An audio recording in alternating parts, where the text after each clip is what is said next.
heavyweight contender in the world, Khabib, the Eagle Nurmagomedov.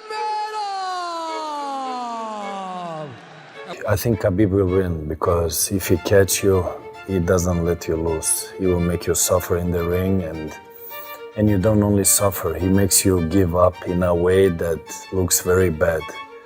Le Daghestan, une terre où on apprend à lutter avant d'apprendre à marcher. Un endroit où la douleur n'est pas une limite, mais un professeur. C'est là qu'a grandi notre héros, Khabib Nurmagomedov.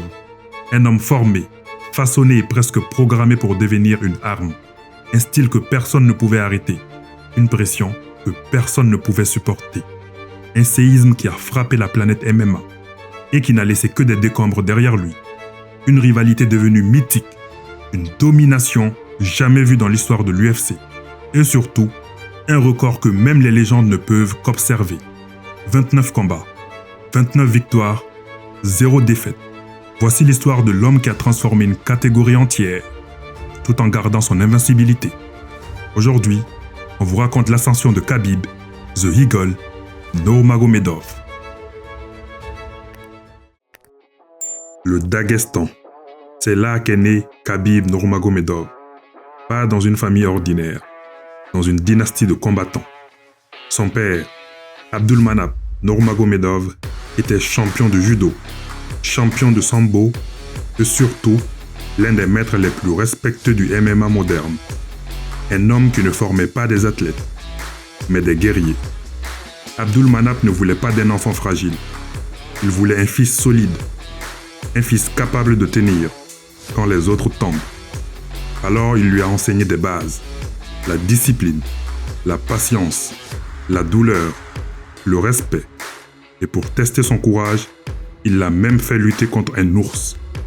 Un ours entraîné, mais un ours quand même. Parce que dans cette famille, on n'élève pas des victimes, on élève des hommes. Très tôt, Khabib comprend. This is wrestling girls. Wrestling I girls. feel like this happened in zoo. It's like a circus bear, you know, like he can wrestling. These guys teach him wrestling. Oh. He take me down 2 times. You were 9? Yes, but I take him down too. It's a very close match. I think I win split decision. La lutte n'est pas un sport, c'est une identité, une façon d'exister. En grandissant, il ajoute des armes. La boxe, le judo, le MMA. Comme si chaque discipline n'était qu'un outil de plus pour accomplir ce que son père voyait déjà en lui. Dans ces montagnes, on ne parle pas de destin, on le construit. Un entraînement après l'autre, une chute après l'autre, un souffle après l'autre. Et Khabib, lui avançait déjà comme s'il savait qu'un jour, le monde entier apprendrait son nom. Dans la famille Nurmagomedov, le sport n'était pas un choix, c'était une tradition. Abdulmanap, le père, connaissait la route mieux que personne et considéré dans toute la région comme l'un des meilleurs entraîneurs de MMA. Un homme respecté, écouté, craint parfois, mais surtout un homme dont la parole faisait autorité. Son objectif était clair dès le début, former un combattant complet, un athlète capable de dominer dans n'importe quelle situation, debout, au sol, partout. L'entraînement de Khabib commença donc très tôt. Pas de luxe, pas de concession, juste les tapis, la sueur, la répétition.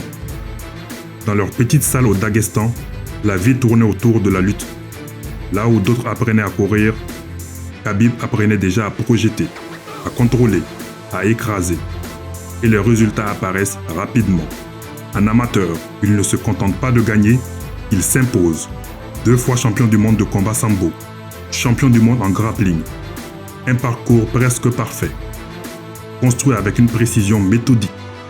Autour de lui, tout le monde savait que quelque chose était en train de naître.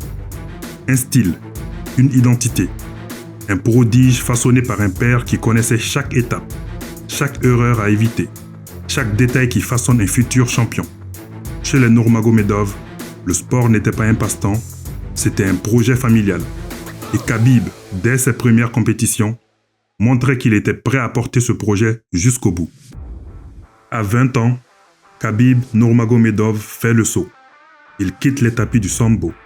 Il quitte les compétitions amateurs. Et il entre dans l'arène du MMA professionnel. C'est en 2008 que tout commence vraiment. Son premier combat professionnel, un tour de force. Un homme qui ne demande pas la permission. Il l'impose. Dans les circuits régionaux, en Russie et en Ukraine, il engrange les victoires avec une régularité presque mécanique. Soumission. Peu importe l'adversaire, Khabib impose sa loi. On ne l'appelle pas l'aigle par hasard. Dans son Daghestan natal, le mot russe « orel » désigne un oiseau de proie. Calme, patient, dominant, et c'est exactement ce qu'il est dans la cage. Un prédateur silencieux qui scrute, qui contrôle, puis fond sur sa cible. Sans avertissement. Ce surnom n'est pas juste un nom, c'est une promesse. 16 combats, 16 victoires, jamais une défaite. Dans ses premiers pas, il ne construit pas juste une carrière, il trace une trajectoire. Il pose les fondations d'une légende. Les promoteurs commencent à parler de lui. Et très vite, ces victoires régionales ne suffisent plus. Le circuit amateur est devenu trop étroit. Les tournois professionnels aussi.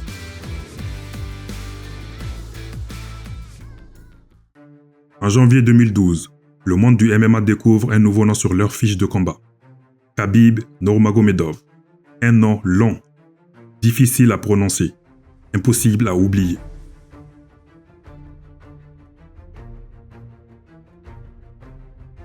Son premier adversaire à l'UFC, Kamal Chalorus, un vétéran, un combattant solide, un test sérieux pour un nouveau venu. Khabib entre en UFC coiffé de sa papaka. C'est un chapeau traditionnel du Caucase, porté depuis des siècles par les montagnards du Daghestan, les guerriers, les chefs de clan. Mais Khabib ne débarque pas comme un débutant. Il débarque comme un rouleau compresseur, une pression constante, une lutte époustouflante. Un style que personne ne comprend encore, mais que tout le monde va apprendre à craindre. Après son combat, il traverse l'océan, direction San José, pour intégrer la salle AK, l'un des plus grands camps d'entraînement au monde, là où sont forgés les champions. I remember when he first came to AKA, he had his phone, right? Barely spoke English, and he would play me this audio of Bruce Buffer introducing him in his UFC debut. And it would say, the Eagle of Dagestan, because that was his name before. It wasn't just the Eagle. It was the Eagle of Dagestan. And we would listen to it every day in the gym, and he would tell me, DC, one day I'm going to be undefeated, undisputed champion, and I'm going to make loads of money. And we would say, oh, you're out of your mind. And he did all those things. Après Chalorus, Khabib enchaîne immédiatement. Juillet 2012, Gleison Tibau, un vétéran massif. Mais il gagne, il impose son style. Puis vient Thiago Tavares, en janvier 2013. Et cette fois, l'aigle ne se contente plus de gagner. Il frappe fort, il installe son nom dans les conversations. Les commentateurs, les analystes, les combattants, tout le monde commence à comprendre qu'un phénomène est en train d'émerger. Mais le vrai tournant, celui qui fait entrer Khabib dans la lumière, arrive quelques mois plus tard, contre Abel Trujillo. Mai 2013, un combat qui, sur le papier, ressemble à un affrontement classique. Mais dans la cage, c'est autre chose. Khabib détruit tous les records. 21 takedowns dans un seul combat. Un chiffre jamais vu, jamais égalé. Une démonstration de contrôle si totale qu'elle devient un moment fondateur de l'histoire du MMA. Après le combat, on comprend pourquoi il était aussi déтерminé. Во-первых, я вырос там, где на первом месте это уважение. И я всегда уважительно отношусь ко всем спортсменам, ранее кто мой соперник или не мой соперник. Я перед взвешиванием за кулисами подошел к нему и извинился за то, что я не сделал вес, во-первых, и протянул руку, он мне не ответил на это. Там, где я вырос, это большое неуважение, не отвечать, когда ты протягиваешь руку. И вышел, я уже был злой, он еще вдобавок уперся ко мне в голову, я его толкнул. Son ascension continue. Pat Illy, combattant du top 10, tombe à son tour. Victoire sans discussion. Et Khabib entre enfin dans le classement des top 10. Ну, оппонент у меня был из десятки лучших бойцов мира. И сам, я думаю, мне просто надо пересмотреть бой. Мне кажется, я был чуть-чуть сумбурный в стойке, потому что вначале чуть-чуть растерялся, пока не вошел. Ну, в целом, я думаю, нормально. Ну, все-таки мне надо будет с отцом сесть и посмотреть мой бой и проанализировать. On ne parle plus d'un prospect invaincu, on parle d'un problème sérieux pour toute la division. À ce moment-là, des challengers deviennent rares. Gilbert Melendez refuse d'être son prochain challenger. Nate Diaz refuse à son tour. Personne ne veut affronter cet inconnu qui écrase tout le monde. Finalement, un homme accepte. Rafael Dos Anjos, top 5 mondial alors. Mais Khabib le domine comme tous les autres. Après sa victoire sur Rafael Dos Anjos en avril 2014, Khabib est au sommet de sa progression.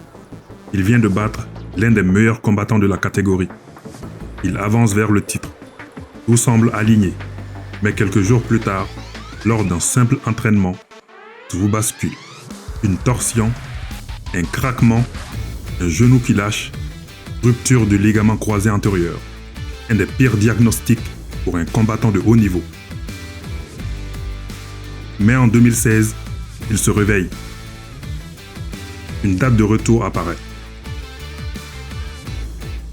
Darrell Orcher, un nouveau venu, propulsé trop tôt contre l'un des prédateurs les plus dangereux du roster.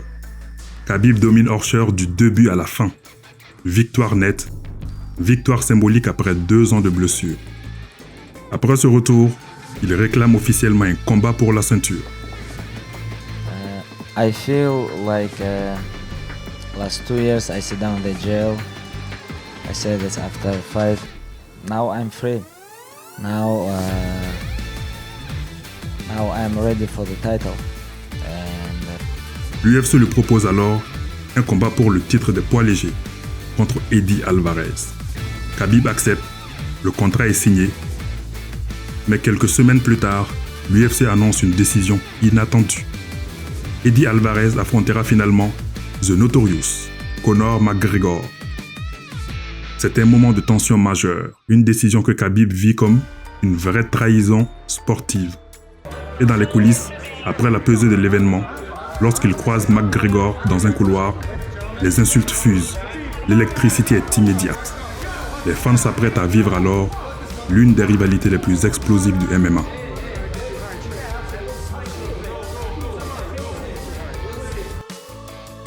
Après avoir vu son combat pour le titre lui être retiré au profit de Conor McGregor, Khabib ne dit rien.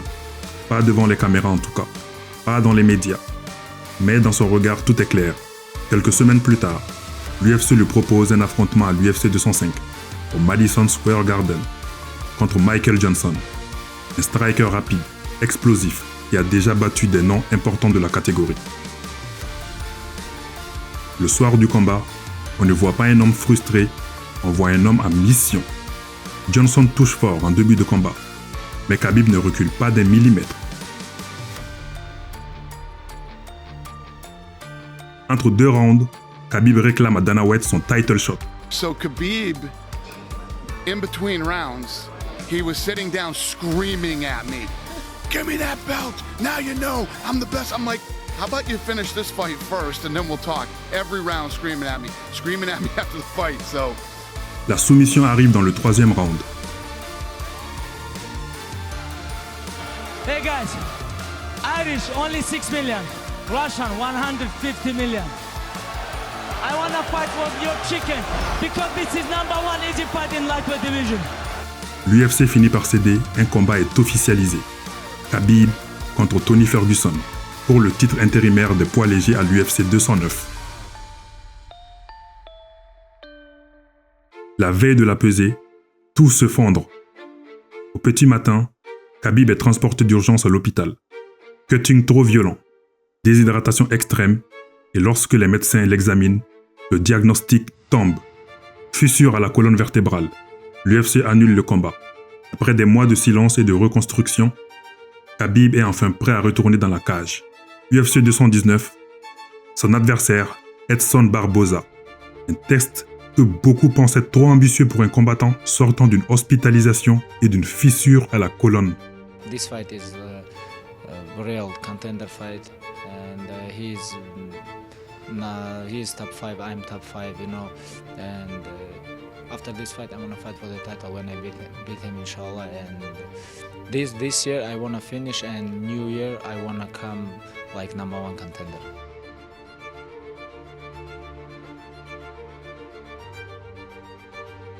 Dès le premier round, le contraste est violent.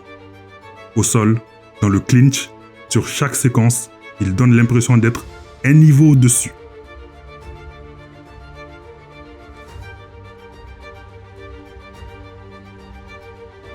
And here, 3 marks without family.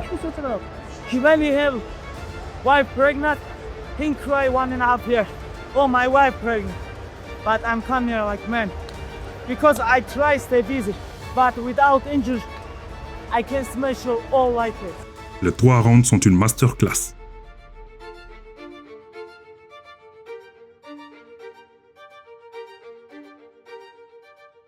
Après avoir battu Eddie Alvarez à l'UFC 205 le 12 novembre 2016, Conor ne défend jamais la ceinture des poids légers. Entre-temps, Tony Ferguson s'empare du titre intérimaire des poids légers. Après sa démonstration contre Edson Barboza, fin 2017, Khabib n'a plus besoin de parler. Tout le monde sait déjà ce qui doit arriver. Début 2018, l'UFC officialise enfin ce que les fans réclament depuis longtemps. Khabib Nurmagomedov contre Tony Ferguson pour la ceinture des poids légers à l'UFC 223. Mais avant même de monter dans la cage, le chaos commence. Quelques jours avant l'événement, Artem Lobov, ami proche de McGregor, insulte Khabib dans une interview. Все равно Конор принял этот бой, даже не моргнул глазом и вышел и победил. В то время, когда Хабиб снимался уже 6 раз.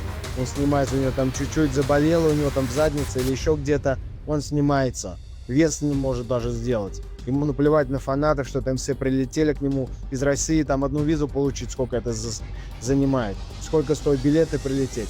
Люди потратились, прилетели его смотреть, а он просто не вышел. Причем не 1 раз, не 2 раза, не 3 раза, не 4 раза. Так кто здесь чикен у нас? Кто боится?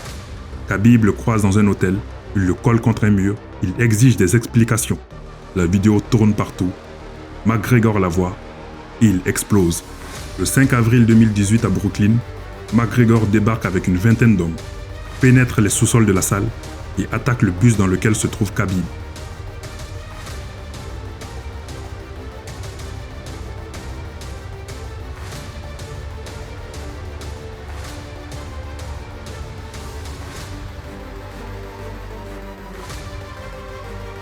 I'm gonna come, just send me a message. Of course, they know a lot of security here, media, it's gonna be big, you understand, they come with 30 people. Come here, send me a message, like location, I'm gonna come, wherever you want, doesn't matter, Ireland, New York, Brooklyn or Moscow, doesn't matter. Tell me, where? À 3 jours du combat, Tony Ferguson se blesse en descendant d'une estrade.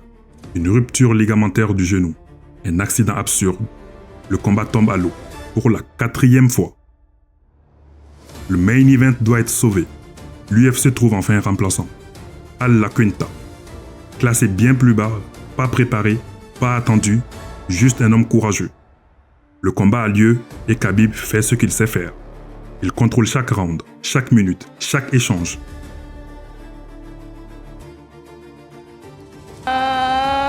New undisputed UFC lightweight champion of the world, Khabib, the Eagle Nurmagomedov.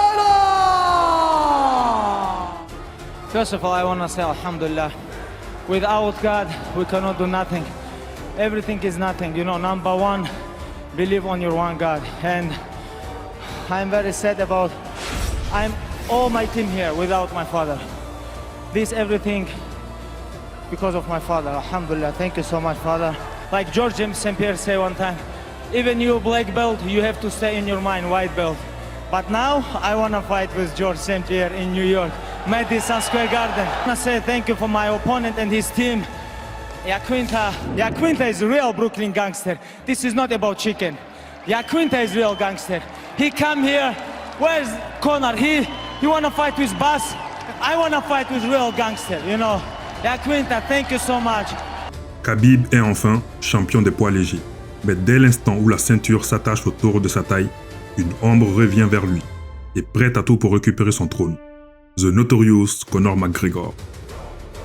Quand l'UFC annonce officiellement Khabib contre McGregor pour la ceinture des poids légers, le monde comprend immédiatement que ce combat dépasse le sport. Les conférences de presse deviennent des champs de bataille. For the love of this, to come and shut this man up, a little rat, a little weasel, a little hard man in groups. I've met many of them through my years. A man who grows in numbers, but on his own, and when confronted in a similar situation, cowers away. And that's what you saw with that little fight on the bus over there. He his jocks after doing something to his own countryman that had nothing got to do with anything. And that's it. I came back for the love of fighting and the love of war. And this I am going to truly, truly love, putting a bad beating on this little glass jaw rat. I'm come here for smash this guy. I don't Smash wanna me, talk. mate. I Smash me. don't wanna. Smash me. I can smash You say you. send location. Here it is, right here in front of you. I'm right in front of you. I think it's gonna be long night for him. It's gonna be long night. Yes. He knows this. Lord, save me that. He knows this. He knows this. Hey, first of all, I want to say Alhamdulillah, God give me everything. Alhamdulillah, I know you got this, don't like this. Alhamdulillah, tomorrow night I'm gonna smash your boy, guys. I'm gonna smash your boy. Le 6 octobre 2018, Las Vegas UFC 229, le plus grand pay-per-view de l'histoire de l'organisation.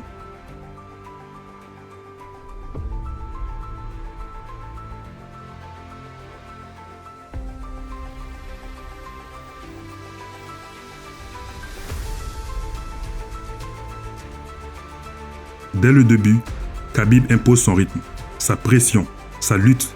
McGregor recule, bloqué contre la cage, coupé de sa distance, chaque tentative est étouffée, chaque round renforce l'évidence. Le champion contrôle tout. Au 4e round, Khabib passe dans le dos, prend le coup et serre. McGregor tape, la rivalité se termine dans la cage. Victoire par soumission, mais l'histoire ne s'arrête pas là. Quelques secondes après la fin du combat, l'émotion accumulée explose. Khabib saute hors de la cage et attaque un membre de l'équipe de McGregor. Une bagarre éclate, la sécurité envahit l'arène, le chaos est total. Les images font le tour du monde. Khabib est escorté hors de la cage, sans pouvoir recevoir sa ceinture. Sorry to Vegas. I know this is not my best side. You know, this is not my best side. You know, I'm human being and I don't understand how people can talk about I jump on the cage, you know. What about he talk about my religion, he talk about my country, he talk about my father.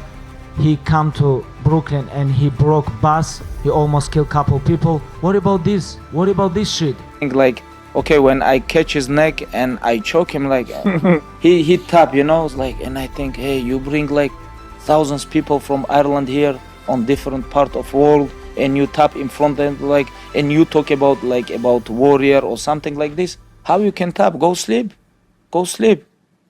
Like, and he tap, and I was like, okay, it's not enough. I need something, you know. It's like, and I see like some his corners like talk with me, like, and I think, oh, I have to bite his heart, you know.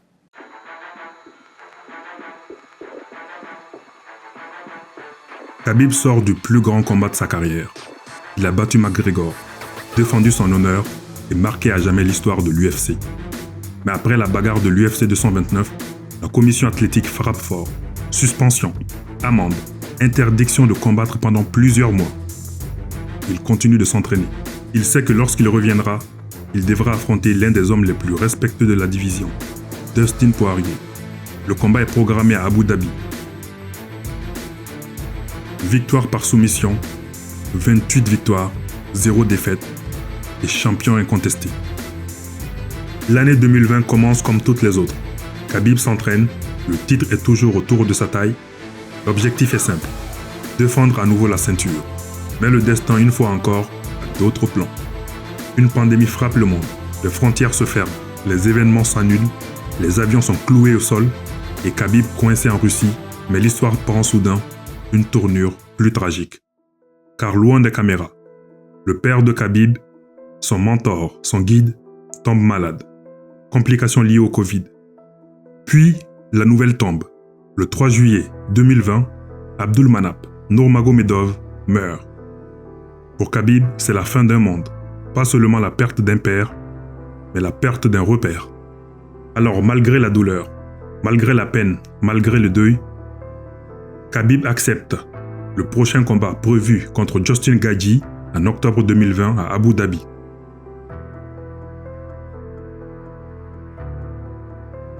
« 29 victoires désormais contre 0 défaite.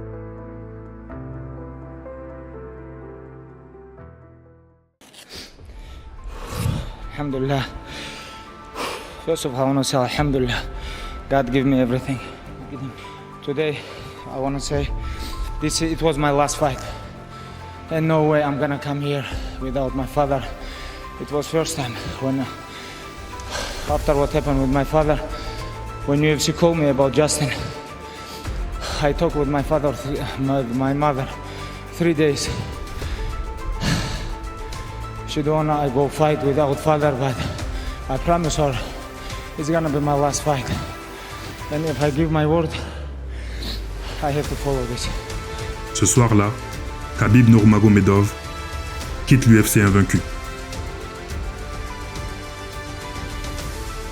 L'histoire de Khabib ne s'arrête pas avec sa retraite. Elle change simplement de forme. Car après avoir déposé ses gants, Khabib ne quitte pas le MMA. Il en devient l'architecte. Khabib devient coach. Islam Makhachev, Umar Nurmagomedov, Ousmane Nurmagomedov, tous sont la continuité directe du travail d'Abdulmanap. Et en été 2022, l'UFC le reconnaît officiellement. Khabib Nurmagomedov est intronisé au Hall of Fame.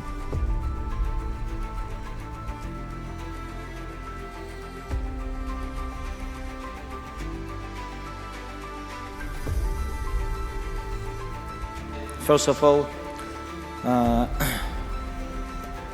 Alhamdulillah, thanks God, because I remember 10 years ago, my mind was completely different. Oh, I'm gonna become champion, I'm gonna become rich, I'm gonna buy everything, but everything what happened last 2 years, this has changed my mind and changed the way how I was thinking. It was 3rd July 2020, 2 years ago, almost 2 years ago. After a couple years, it's gonna be 2 years, father is not with me. It's very hard time right now staying here and talk about him. It's very emotional for me.